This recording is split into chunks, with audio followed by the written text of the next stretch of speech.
Welcome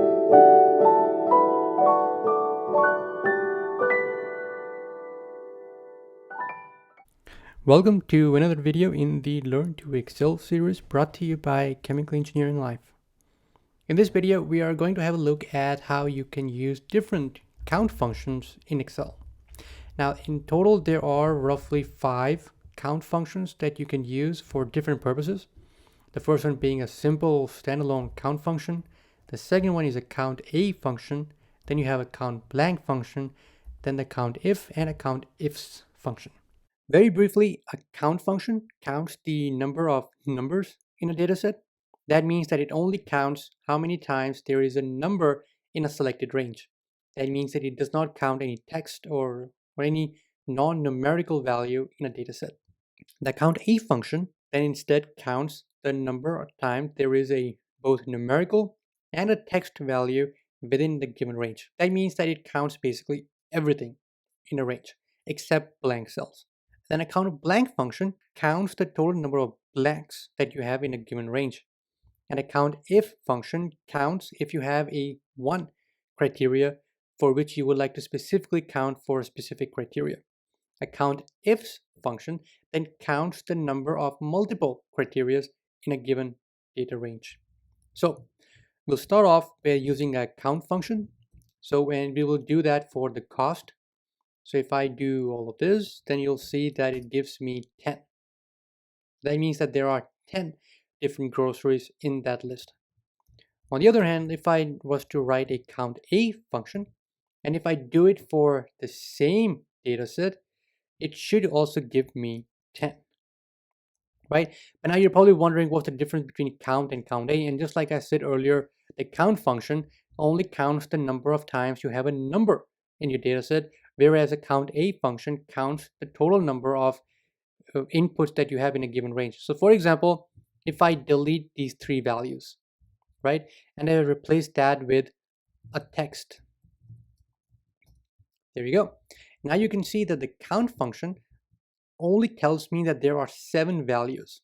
Why? Because there are only 7 numbers in the data set. Whereas a COUNTA function tells me that there are 10 inputs in the data set, because it's also counting the numbers and the string that we now have put in. And let's say I delete this one, and I would like to know how many times there are blanks in a data set. Then you can use a COUNTBLANK function, and you scroll all the way down to select the range, and it gives me 1. The 1 being that you have only 1 blank cell in the data set. So basically, when you're using a count function, it is telling you the number of numbers you have in the given range. COUNTA is telling you the total number of inputs that you have in a given range. And then COUNTBLANK, just like the name suggests, is telling you it's basically counting blanks in your data. Now, if you're using all 3 of these, if you use them standalone functions, they probably might not give you any value. But if you use them together, then you can even get more information about the data set that you're working with. Because if I subtract COUNTA output with my simple count output, then I know how many texts I have in my data. Because we know that this is including both the numbers and the text. This one only includes the numbers, that subtracted that, and you get the total number of texts that you have in your data. At the same time, COUNTA plus COUNTBLANKs will then tell you the total input that is required for your data. Now, this could be very helpful. For example, let's say that you are filling out this, you are given an empty cell or an empty column, and you're asked to fill out the prices for the groceries. Then in that scenario, you could use a COUNTBLANK function and a COUNTA and a count function to make sure, firstly, that all the numbers are put in. Secondly, there are no text or non-numerical value in your data, and COUNTBLANK will tell you how many input are you missing. So if you are asked to fill out the costs of your different groceries, then as soon as you put down all the prices, you see this should be 0, this should be 10, and this number should match that number. So that's essentially how you can use all 3 functions, count, COUNTA, and COUNTBLANK together in order to make sure that your data is complete and there are not any non-numerical values in a column where they should only have numerical values. Finally, then we come down to the COUNTIF and the COUNTIFs function. Now they're actually both very similar because so far we have only been counting the total number of input that you have in a given range. But what if you would like to know how many fruits there are in your shopping list, for example? Then what you would do is then you would use a COUNTIF function because we are specifically counting a specific criteria in the given data. So you select the range. So we will select this range, and then we select, let's say we would like to know how many fruits there are. There you go. Then the COUNTIF function then tells me how many fruits there are in the actual grocery list. And you can do so by using the COUNTIF function. On the other hand, let's say that you would like to know that how many of the fruits are bought by Michael. Now you have two different criteria. In COUNTIF, you only had one criteria, that was the fruit, but now you have two criteria. That means that we want to count the total number of fruits, and we would like to know how many of those fruits are only bought by Michael. So that's when you use a COUNTIFs function. So we'll start off by selecting this one, and then you search for fruit, and then you search the second column, and then you write Michael. There you go. So that means that if as per this output, there are 4 fruits in the shopping list and 2 of them were bought by Michael. And that's how you can use the COUNTIF function and the COUNTIFs function. So these are the main basic count functions in Excel which you can use for in any way you like in order for you to better understand and get an overview over your data. But now let's come down to a bunch of questions that we have written right here. So how many items are in the total grocery list? And now let's have a look at some of these questions that we have written down in order for us to better understand the data that we have on the left. The first question being how many items there are in the grocery list. Now, you have to make a decision for that sort of question that what function should you best use? Should you use a count function or should you use a COUNTA function? And in addition to that, you have to realize, you have to understand that what column should you actually be using for where you should be applying the count function. Now, if you look at the data on the left-hand side, you have a grocery list, you have the category, you have the people, and then you have the cost. If you look at it in a very logical manner, you'll come to realize that the only list that you can be completely certain will always be complete will actually be your column A. That's your grocery, right? Because let's say that you are certain that you need to buy the golden apple. That is one of the requirements that you need to have on the list. All of the other information that you have in this text, in this table, that is only a supporting information or supporting data. Your main data or your main core data is in column A. So therefore, if you ever have to calculate how many items there are in your data, try to figure out or try to use the actual data that will always be 100% complete, and never ever use a data that is only supporting the other piece of information. The risk being that if I was to use the cost, for example, and I end up using the count function, and I use column D to calculate how many items there are in the list, there could be a scenario where you have not gotten to writing the cost for your apple juice, or you forgot to write the price for tuna, for example.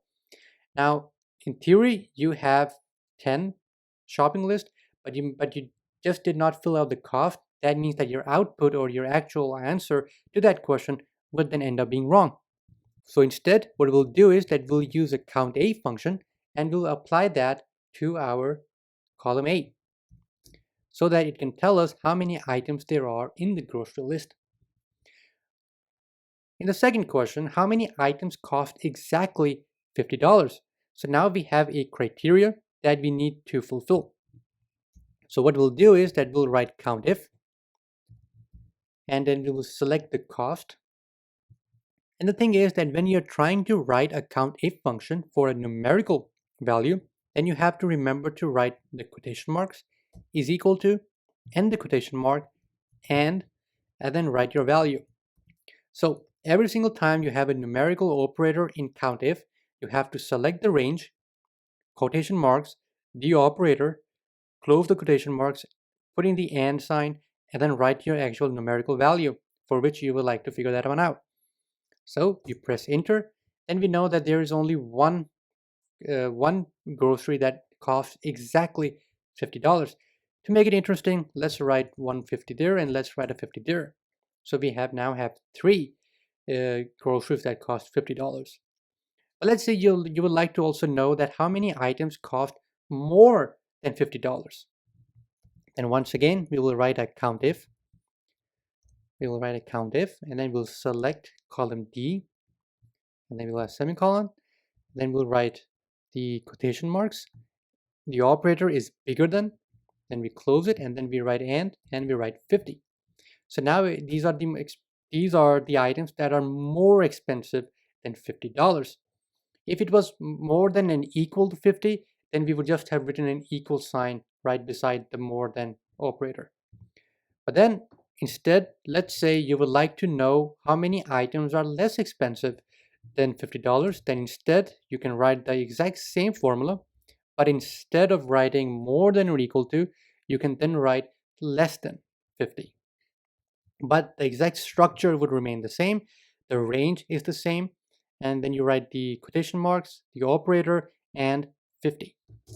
There you go.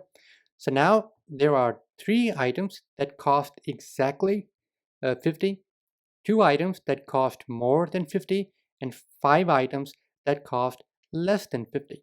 And if I add them together, that gives me 10, and the 10 matches the count A value that we have right here. That means that the formulas are in line with each other.